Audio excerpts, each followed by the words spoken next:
Hello students, how are you? Welcome to my channel educational scholar. और मैं doctor Sobia एक नए लेक्चर के साथ आपके सामने। आज के इस लेक्चर में हम एक्टिविटी मेथड के बारे में स्टडी करेंगे, जिसमें आपकी हैंड्स ऑन एक्टिविटी शामिल हो सकती है। यानी जब आप थ्योरेटिकल एस्पेक्ट्स स्टडी कर चुके हो किसी भी चीज़ के, तो उसके बाद एक्टिविटी बेस्ड लर्निंग कितनी ज़रूरी है। और ये एक्टिविटीज़ हैं डिफरेंट, ये आपकी स्टडी के लेवल को, आपके अंडरस्टैंडिंग के लेवल को इन्हेंस करने में किस हद तक हेल्पफुल साबित हो सकती हैं। आगे बढ़ने से पहले आपसे रिक्वेस्ट है कि अगर आपने चैनल सब्सक्राइब नहीं किया तो प्लीज़ सब्सक्राइब का बटन क्लिक कर दें। सो activity method, it's an technique which is adopted by teachers to keep students engaged throughout the learning and learning effectively practical and experimental understandings। यानी जब आप theoretically चीज़ों को एक्सप्लेन कर देते हो तो उसके बाद स्टूडेंट्स को डिफरेंट एक्टिविटीज़ के थ्रू आप इंगेज रखते हो, ताकि वो चीज़ों को ज़्यादा बेहतर तरीके से अंडरस्टैंड कर सकें और उनकी मेमोराइजेशन का लेवल, उनकी लर्निंग का लेवल जो है वो आपका इन्हेंस हो सके। सबसे पहले हम ऑब्जेक्टिव्स देखेंगे कि यहाँ पे कौन से ऑब्जेक्टिव इस यूनिट में होने चाहिए।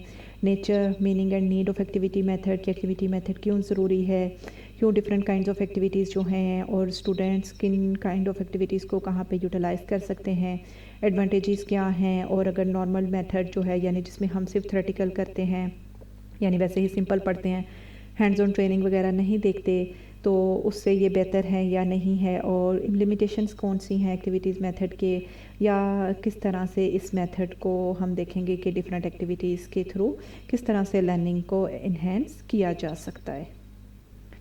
First of all, activity based learning, यानी जिसमें it's an approach to education focusing an idea to engage the students. यानी आप जब स्टूडेंट्स को कोई चीज़ एक्सप्लेन कर देते हो तो आप एक्टिविटीज़ के थ्रू या किसी चीज़ के थ्रू या हैंड्स ऑन ट्रेनिंग के थ्रू या कॉन्फ्रेंसेस, वर्कशॉप्स के थ्रू उन्हें इंगेज रखते हो, ताकि वो बेहतर तरीके से सीख सकें। यहाँ पे जैसे कि एग्जांपल दी गई है, आपने कंप्यूटर वगैरह के बारे में नॉलेज दे दिया, लेकिन उसके बाद स्टूडेंट्स को कंप्यूटर लैब में लेके वहाँ पे वो अपने हाथ से चीज़ें परफॉर्म करके देखेंगे, तो चीज़ों को ज़्यादा बेहतर तरीके से सीख सकेंगे। Various sections and task can be used in this type of program, different activities use की जा सकती हैं, तो इनको यूज़ करके हम अपने लर्निंग के प्रोसेस को ज़्यादा बेहतर बना सकते हैं। Meaning of activity, state of being active, जिसमें स्टूडेंट जो है वो एज सच इन्वॉल्व रहता है, क्योंकि वो जब अपने हाथ से चीज़ें करके देखते हैं, ऑब्जर्व करते हैं, उनके माइंड में डिफरेंट किस्म के आइडियाज़ डेवलप होते हैं, उनका बिहेवियर और एक्शन जो है वो उनको लर्निंग के प्रोसेस को इन्हांस करने में हेल्प करता है। एजुकेशनल टास्क, यानी स्टूडेंट एक्सपीरियंस के थ्रू सीखते हैं। एग्जांपल्स अगर आप देखो तो acting, performing, demonstration, playing a game, thinking, writing, reading, questioning, answering, ये तमाम जो हैं ये आपकी एक्टिविटीज़ के अंदर इन्वॉल्व होती हैं। यानी कोई भी एक ऐसी एक्टिविटी या कोई भी ऐसा काम जिसमें स्टूडेंट्स की सेल्फ लर्निंग भी इन्वॉल्व हो जाएगी, उस चीज़ को हम एक्टिविटी मेथड के अंदर कंसीडर कर सकते हैं। Class works in small and large group discussions, यानी आप क्लास में क्या कर सकते हो, टीचर जो है फैसिलिटेटर के तौर पर, यानी टीचर जो है वो सुपरवाइज़र के तौर पर एक्ट करता है, टीचर जो है गाइड कर सकता है, और स्टूडेंट्स के स्मॉल और लार्ज ग्रुप्स बनाए जा सकते हैं, ताकि वो एक दूसरे के साथ चीज़ों को डिस्कस करें, अपने आइडियाज़ को, अपनी ऑब्जर्वेशंस को एक दूसरे से के साथ शेयर करें। इससे भी आपकी एक्टिविटी होती है और आपकी लर्निंग जो है वो बेटर होती है, क्योंकि कुछ स्टूडेंट्स कुछ चीज़ों के बारे में जानते हैं, अदर स्टूडेंट दूसरी चीज़ों के बारे में जानते हैं। सो यू कैन से कि स्टूडेंट्स जो हैं एक्टिविटी लर्निंग के थ्रू अपनी प्रॉब्लम्स को सॉल्व करते हैं, जो उनके सामने क्वेश्चंस होते हैं उन्हें आंसर करते हैं, खुद क्वेश्चंस करते हैं, क्योंकि उनके माइंड में डिफरेंट ऑब्जर्वेशंस हों तो डिफरेंट आइडियाज़, ब्रेनस्टॉर्मिंग होगी, उन चीज़ों को अपने फ्रेंड्स के साथ, दूसरों के साथ, अपने सुपरवाइज़र के साथ, टीचर के साथ डिस्कस करते हैं। ठीक है, सो activity learning, learn by doing, यानी चीज़ों को आप खुद करके देखते हो, इसमें आप इंक्वायर करते हो चीज़ों को। इंक्वायरी मेथड आप ऑलरेडी देख चुके हो, डिस्क्रिप्शन में आपको लिंक मिलेगा। कोऑपरेटिव लर्निंग, जिसमें आप दूसरों के साथ इंटरेक्ट करना सीख रहे होते हो, और प्रॉब्लम बेस्ड लर्निंग, यानी जो आपकी स्पेसिफिक काइंड ऑफ लर्निंग के अंदर प्रॉब्लम होती है उसका सलूशन जो है एक्टिविटीज़ के थ्रू फाइंड आउट करते हो। What is the purpose, student की पार्टिसिपेशन इंक्रीज़ होती है, स्टूडेंट मोटिवेट होते हैं, वो इंगेज होते हैं, उनकी आइडिया रिटेंशन होती है, यानी वो चीज़ों को वाकई सीखना चाहते हैं। वो जब अपने हाथों से चीज़ों को करके देखते हैं तो उन्हें लगता है वो खुद कोई काम कर रहे हैं, वो ज़्यादा बेटर तरीके से सीखते हैं, उनका अंडरस्टैंडिंग का लेवल इंक्रीज़ होता है। जो आपका इंस्ट्रक्टर है या सुपरवाइज़र है वो कम लेक्चर इसमें देता है, क्योंकि इसमें चीज़ें जो हैं वो हैंड्स ऑन पे ट्रांसफ़र हो जाती हैं। ये क्लासिंग रूम एक्सपीरियंस होता है और इसके अलावा थिंकिंग कैपेबिलिटी का लेवल भी इंक्रीज़ होता है। सो activity learning methodology, activity method के थ्रू आप एक्टिविटी बाकायदा तौर पे कर सकते हो। जहाँ पे यहाँ पे जैसे एक एग्जांपल दे दी गई है एक चिल्ड्रन की, ठीक है, चाइल्ड है, वो क्या है कि इसके टॉय के साथ खेलने की कोशिश कर रहे हैं, यानी किस तरह से इसके साथ खेलना है, और इसी तरह खेल खेल के दौरान चीज़ों को ज़्यादा बेहतर तरीके से सीखा जा सकता है। सो teacher introduce the topic steps अगर देखे जाएँ तो टीचर जो है वो टॉपिक के बारे में बता देता है। फिर उन्हें स्टूडेंट्स को रीड करने का टाइम दिया जाता है कि वो थोड़ा सा लेसन को खुद ही रीड करें, वो किस तरह से सीखते हैं। फिर स्टूडेंट्स जो हैं वो अपने ग्रुप डिस्कशन करते हैं और जो उनके माइंड में कुछ क्वेश्चंस हैं उन्हें क्लियर करते हैं। अपने माइंड में उनके डिफरेंट किस्म की कॉन्सेप्ट्स आएंगे, उन्हें एक लाइन में लेकर आते हैं, और जो हर स्टूडेंट है इस तरीके के थ्रू बेहतर तरीके से अंडरस्टैंड कर सकता है। कोई यानी कि क्वेश्चंस उनके माइंड में आएंगे वो पूछ सकता है और कॉन्सेप्ट्स को ज़्यादा बेहतर तरीके से एक्सप्लेन करने के काबिल हो जाता है। सो एलिमेंट्स लेम्फ एम्फेसाइज ऑन ट्रांसमिटिंग इन्फॉर्मेशन, ठीक है, इसमें ट्रांसमिट इन्फॉर्मेशन नहीं की जाती, यानी टीचर की तरफ से लेक्चर नहीं दिया जाता। जो स्टूडेंट्स हैं उनकी सेल्फ लर्निंग होती है, उन्हें स्किल्स सीखने में हेल्प मिलती है, क्योंकि जब अपने हाथों से कुछ चीज़ों को परफॉर्म करके देखते हैं तो उनकी लर्निंग कैपेबिलिटीज़ जो हैं ज़्यादा बेटर होती हैं। उनकी कॉग्निटिव कैपेबिलिटीज़, क्योंकि उनका ब्रेन इसमें इन्वॉल्व होता है, इसीलिए उनकी थिंकिंग का लेवल की चीज़ों को किस तरह से अरेंज करना है, कौन सी चीज़ें पहले आएंगी, कौन सी चीज़ें बाद में आएंगी, या मल्टीपल चीज़ों का किस तरह से आपस में लिंक कायम किया जा सकता है। और जब स्टूडेंट्स जो हैं ग्रुपिंग में काम कर रहे होते हैं तो उनके एटीट्यूड ज़्यादा बेहतर होता है, उनकी एथिक्स और एस्थेटिक सेंस भी बेहतर होती है। रोल ऑफ टीचर इसमें देख रहा होता है कि स्टूडेंट्स किस तरह से काम कर रहे हैं, स्टूडेंट्स को हेल्प कर रहे होते हैं कि जहाँ पे उनको कोई प्रॉब्लम हो उनकी हेल्प की जाए, टीचिंग लर्निंग के प्रोसेस को इन्हेंस करने में हेल्प मिले, और जो डिफरेंट किस्म की प्रॉब्लम्स हैं उनको किस तरह से सॉल्व किया जा सकता है। यानी आप ओवरऑल यूँ कह सकते हैं कोई टीचर जो है वो एक फैसिलिटेटर, एक गाइडर के तौर पर एक्ट कर रहा होता है, और स्टूडेंट्स खुद ही डिफरेंट एक्टिविटीज़ के थ्रू लर्निंग कर रहे होते हैं। स्टेप्स जो हैं, सबसे पहले कंटेंट इंट्रोड्यूस करवा दिया जाता है, ठीक है, एक्टिव लर्निंग मैनेजमेंट में अंडरस्टैंड कंटेंट करते हैं, कंटेंट को रीड करते हैं, उनके माइंड में डिफरेंट आइडियाज़ डेवलप होंगे, फिर उसको समराइज़ करेंगे और फिर उसको असेस करेंगे और उसको एट दी एंड उसको रिविज़िट करेंगे, ताकि अगर कोई नई चीज़ें उसमें शामिल करना चाहें तो उसको भी कर सकते हैं। एक्टिविटी बेस्ड लर्निंग क्या है कि डिफरेंट टाइप्स हैं इसके अंदर आपकी अगर मेन 2 टाइप्स में डिवाइड किया जाए, they could be indoor activities भी हो सकती हैं और आपकी आउटडोर एक्टिविटीज़ भी। इंडोर एक्टिविटीज़ जिसमें कोई वीडियो क्लिप्स वगैरह या कोई ड्रामा या कोई वीडियो दिखा दी जाती है, ठीक है, या प्रोजेक्टर यूज़ कर लिए जाते हैं। डिस्कवरी लर्निंग जिसमें चीज़ों को वो सीखते हैं, ठीक है, ख़ुद अपने हैंड से करके देखते हैं और फिर देखते हैं कि किस तरह से चीज़ें या वर्कआउट कर रही हैं। आउटडोर एक्टिविटीज़ जिसमें आप फील्ड ट्रिप्स या फील्ड विजिट्स दूसरी जगहों पे मूव करते हो, सपोज़ आपने किसी एरिया हिली एरिया के बारे में एक्सप्लेन किया है तो इस केस में आप स्टूडेंट्स को वहाँ लेके जाओगे और वहाँ पे वो डिफरेंट चीज़ों को खुद ही एक्सप्लोर करेंगे।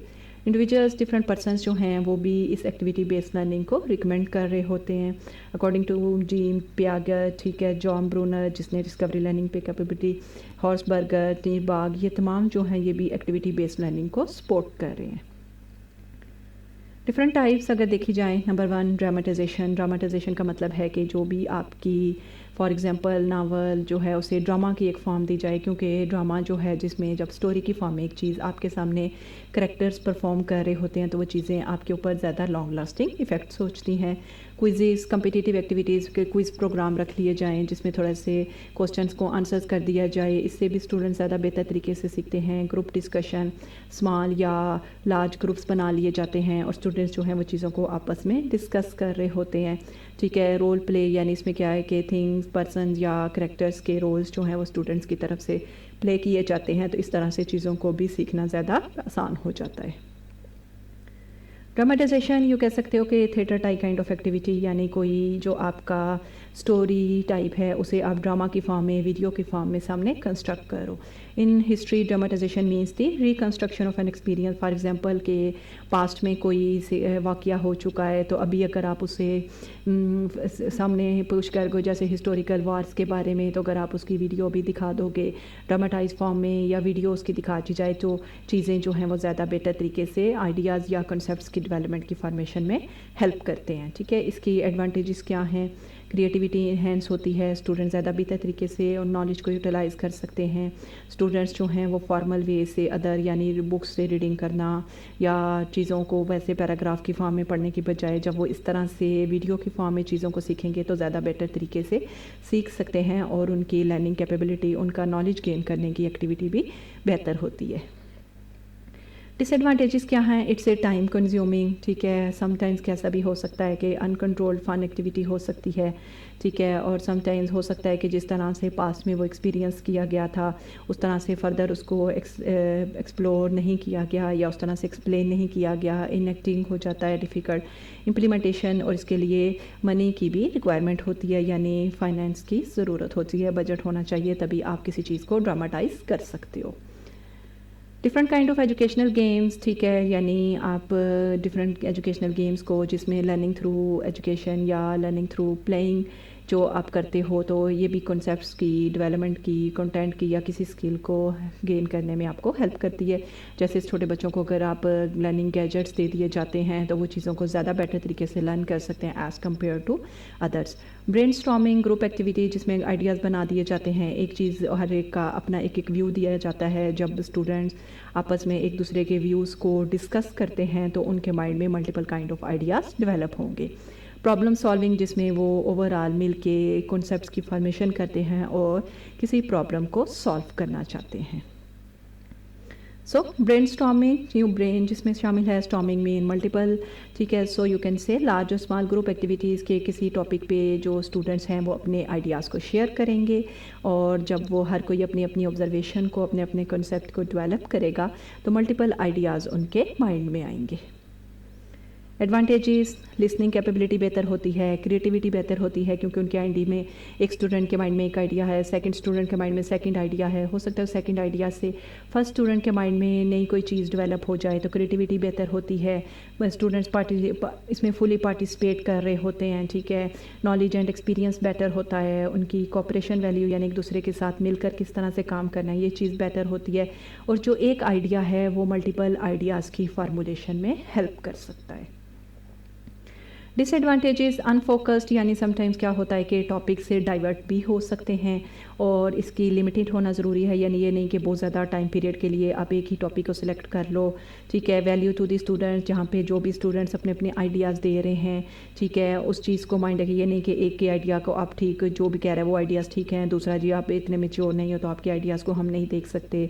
और इफ़ इट बिकमिंग एंटरटेनमेंट, ये ना समटाइम्स क्या होता है कि बातें करना शुरू हो जाते हैं और जो टॉपिक है उस पर आपका फोकस नहीं रहता। Problem solving in this type of project, ठीक है, प्रॉब्लम को सॉल्व करने की कोशिश करते हैं और स्टूडेंट्स जो हैं वो एक्सपीरियंसेस के थ्रू सीखते हैं और इसमें उनकी कॉग्निटिव डेवलपमेंट यानी उनकी ब्रेन जो है, साइकोमोट्रिक एबिलिटीज़ भी इसमें इन्वॉल्व होती हैं।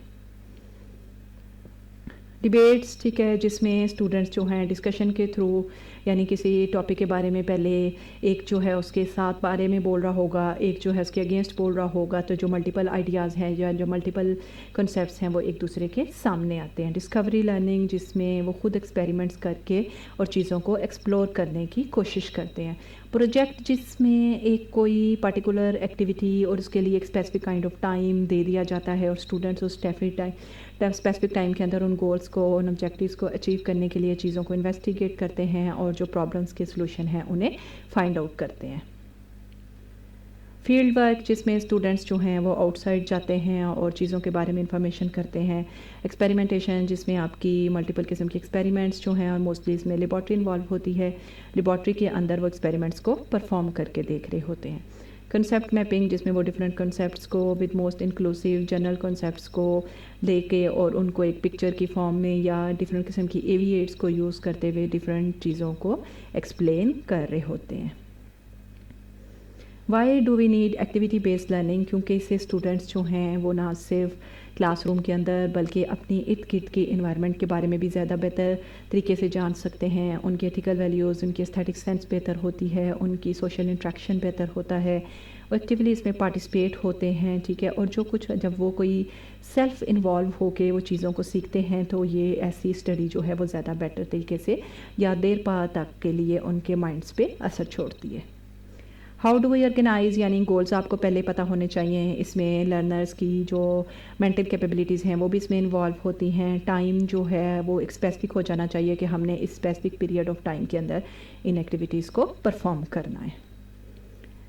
Availability of human and non human resources, ठीक है, यानी आपके टीचर्स हेल्प कर रहे हों, इसके अलावा जो गैजेट्स या जो चीज़ें या एक्टिविटीज़ या एक्सपेरिमेंट्स के लिए जो ऑपरेटर्स या जो चीज़ें आपको चाहिए वो पता होनी चाहिए। क्लास पहले से प्रिपेयर हो, लिंक कायम करना चाहिए, यानी जो भी एक्टिविटीज़ परफॉर्म कर रहे हो और प्रीवियस नॉलेज से, या जब आप थेरेटिकल पहले पढ़ते हो और फिर प्रैक्टिकल एप्लीकेशंस उनकी करके देखते हो, तो इन चीज़ों के दरमियान आपको लिंक काम करना आना चाहिए। Follow it up and bring about required changes, यानी एक्टिविटीज़ में हमेशा बेटरमेंट की तरफ मूव करना चाहिए और इसे बेहतर से बेहतर बनाने की कोशिश करनी चाहिए। So that was all about activity based learning, के किस तरह से एक्टिविटीज़ के थ्रू या डिफरेंट किस्म के मेथड्स को यूज़ करते हुए हम प्रैक्टिकल इम्प्लीमेंटेशंस को यूज़ करते हुए स्टडी को ज़्यादा बेहतर बना सकते हैं। अगर आपको कोई क्वेश्चन है तो आप कमेंट में से मुझसे पूछ सकते हो। अगर आपको लेक्चर अच्छा लगा हो तो please like, share and subscribe ज़रूर कीजिएगा और साथ ही बेल आइकॉन का बटन प्रेस कर दें ताकि तमाम वीडियोस का नोटिफिकेशन आपको एन टाइम मिलता रहे। नेक्स्ट लेक्चर तक के लिए अल्लाह हाफिज़।